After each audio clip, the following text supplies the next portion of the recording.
BJP के चंद्रभान पासवान को मिल्कीपुर उपचुनाव का उम्मीदवार बनाया। कौन है ये? अयोध्या की मिल्कीपुर सीट पर उपचुनाव के लिए भाजपा ने चंद्रभान पासवान को उम्मीदवार बनाया है। वहीं समाजवादी पार्टी ने पहले ही अयोध्या के सांसद अवधेश प्रसाद के बेटे अजीत प्रसाद को प्रत्याशी बनाने की घोषणा कर दी थी। नमस्कार, मैं शाश्वत सिंह दर्पण और आप देख रहे हैं अपना favourite YouTube channel the dashboard. Milkipur उपचुनाव में राजनीतिक सरगर्मी तेज हो गई है।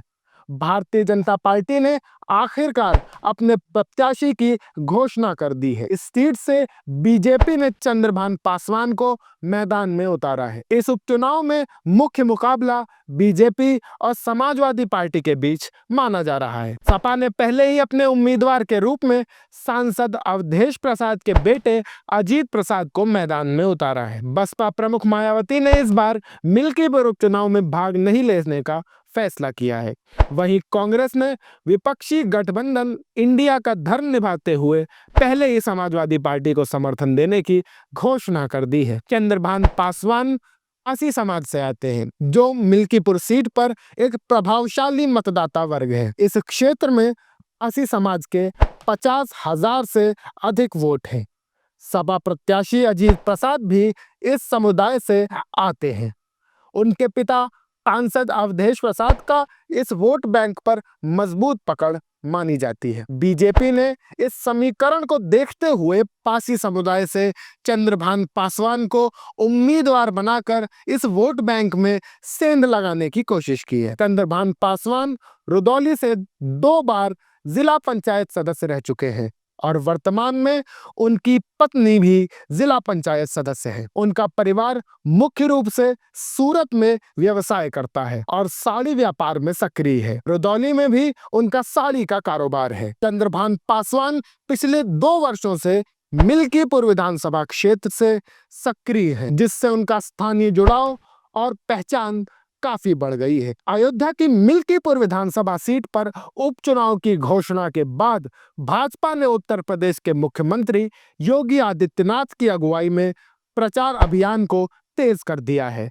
निर्वाचन आयोग के अनुसार मिल्कीपुर में उपचुनाव 5 फरवरी को होंगे, जबकि मतगणना 10 फरवरी को होगी। इस प्रतिष्ठित सीट पर समाजवादी पार्टी भी अपनी जीत को लेकर आश्वस्त है। यह सपा नेता अवधेश प्रसाद के 2024 में लोकसभा सदस्य बनने के बाद खाली हुई थी। वर्ष 2022 में अवधेश प्रसाद ने इस सीट पर जीत दर्ज की थी। भाजपा, जो अयोध्या क्षेत्र में पिछले नुकसान की भरपाई की कोशिश में है, उन्होंने मुख्यमंत्री योगी आदित्यनाथ की देखरेख में एक मजबूत प्रचार टीम तैयार की है। भाजपा ने प्रचार अभियान के लिए मंत्री सूर्य प्रताप शाही के नेतृत्व में 6 मंत्रियों को जिम्मेदारी सौंपी है, जिसमें जल संसाधन मंत्री स्वतंत्र देव सिंह, सहकारिता राज्य मंत्री JPS राठौड़, आयुष मंत्री दयाशंकर सिंह, राज्य मंत्री मयंकेश्वर शरण सिंह और सतीश शर्मा शामिल हैं।